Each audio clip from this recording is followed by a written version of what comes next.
நாளைய தமிழகத்தை ஆளப்போகிற தலைவர் இன்று திருச்செந்தூர் சென்று முருகப்பெருமானை வலியுறுத்தி சென்றிருக்கிறார்கள். இன்று ஒரு சிறந்த நாள். அவருடைய தொலைநோக்கு சிந்தனை நாளை தமிழகத்தை ஆளுகிற மக்களால் ஒருமனதாக இன்று அவரைத்தான் தேர்ந்தெடுக்க வேண்டும் என்பதுதான் எல்லோருடைய எண்ணங்களாக இருக்கிறது. அடிப்படையில் எங்கு பார்த்தாலும் இன்று தமிழகத்தை பொறுத்தவரையிலும் உலகளவில்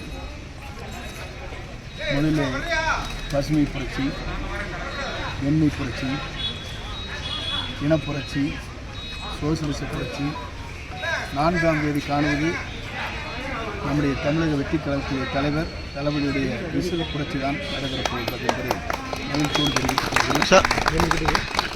200க்கும் மேற்பட்ட இடங்களில் வெற்றி பெறுவார் சார். என்னதான் ஓட்ட பிடிச்சாலும் ஆட்சி பிடிக்க முடியாதுன்னு சொல்லியிருக்காங்க சார். எப்படி சார்? அது அல்வா கேஸ் சொல்லுவாங்க சார். 4ஆம் தேதிக்கு பிறகு ஸ்டாலின் வந்து திருநெல்வேலியில் அது கொடுக்கணும் சார். 4ஆம் தேதிக்கு பிறகு ஸ்டாலின் பதவி ஏற்பாடு சொல்லியிருக்காரு சார். சார் பாபு சார் பழனிக்கு எதுவும் வர வாய்ப்பு இருக்கா சார்? சார்